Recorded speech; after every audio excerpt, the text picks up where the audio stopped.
Very quickly, we'll just talk Manchester United very quickly, David.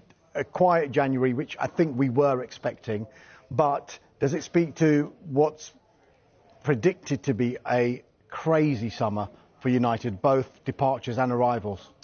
Yeah, we say crazy. It often doesn't materialise to be as literal as that, but I do think there's a lot that they want to do. Most importantly, central midfield. And so that's why we are going to see continued links with the likes of Elliot Anderson, of Adam Wharton, of Carlos Baleba, and there will be others in the frame because that is such a critical position, especially now Casemiro has confirmed his departure. There's also intrigue around the left-sided... Hi, Abby. Are you pleased with this one?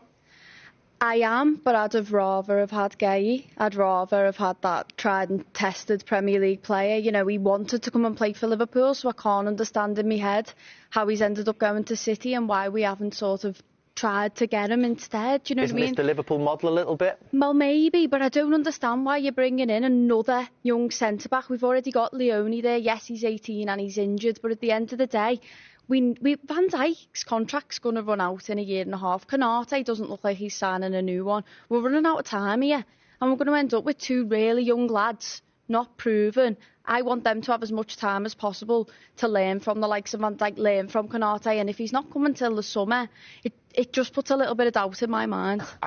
I agree a little bit what you're saying in terms of getting somebody right now. I think when you look stylistically at what Xhaka is, it tells me that Konate probably not signing. I think Liverpool are going to go and buy a proper centre-back in the summer who I would imagine would play alongside Virgil van Dijk. And then you've got two really good young centre-backs, but they still need games, they still need to play. But one of them in Leone is coming back after an ACL, so it's not going to be an easy season for him next season. Virgil van Dijk is also going to be on the back of a World Cup. He's going to be 12 months older. So I think Liverpool will, if Konate doesn't sign, they sign another player to replace Konate, you know, top of the range centre-back to play right now, and then you've got these two who'll back up, and I still think they'll get plenty of games. Now, when you mention Gay, I think the situation with Gay changed for me.